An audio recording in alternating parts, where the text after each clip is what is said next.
Aussi, hein, d'autres députés, on sent que les lignes bougent de ces côtés-là parce qu'il s'agit de postes, il s'agit du pouvoir. Mais lorsqu'il s'agit de plaider la cause de la population, on sent que nombreux députés sont absents. Je ne sais pas quelle analyse ou quel constat merveilleux vous avez fait par rapport à cette manière de faire de la part de certains députés nationaux chez nous. Tout d'abord, nous avons réussi cette attitude de la part de nos députés, c'est-à-dire nos représentants, au niveau de l'Assemblée nationale avec tristesse et sidération, tenant compte de leur comportement global qui ne vise que de servir leurs intérêts égoïstes et privés. Et ça ne peut qu'attrister les communicateurs républicains, ça ne peut que révolter les communicateurs républicains.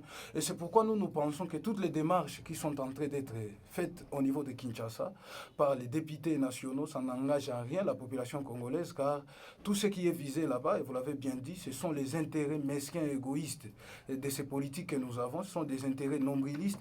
Et c'est pourquoi nous, comme communicateurs républicains, nous nous sommes assignés la tâche de combattre ces paradigmes. C'est-à-dire, petit à petit, nous sommes en train de distiller cet esprit révolutionnaire dans les chefs de tous les Congolais, souciés et épris du sentiment patriotique pour que nous ayons un changement positif, pour que nous puissions tous jouir des ressources que Dieu a mises à la disposition du peuple congolais. Nous avons un pays immensement riche, chers journalistes, mais malheureusement, toutes ces richesses, nous n'en profitons pas parce que nous n'avons pas une classe politique conséquente et compétente qui peut répondre favorablement aux besoins de la population congolaise. Et c'est ce que nous voulons instaurer à travers cet éveil de conscience que nous sommes en train de faire comme communicateurs républicains. Nous sommes en train d'appeler les peuples à relever tous les différends là qui nous caractérisent, notamment les tribalismes et je ne sais pas, les régionalismes, parce que ça, ce sont des antivaleurs qui détruisent la République. Ce sont des antivaleurs qui ne peuvent pas nous permettre d'avancer et d'évoluer comme peuple.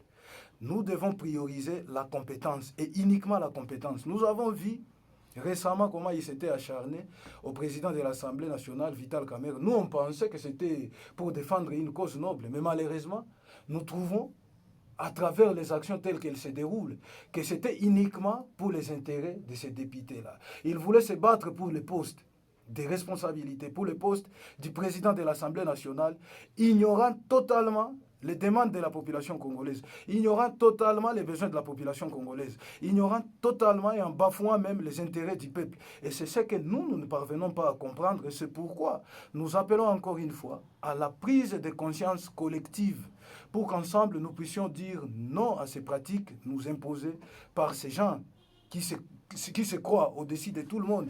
Et d'ailleurs, ils se sont donné la nomination d'autorité morale, ce qui est une aberration pour nous.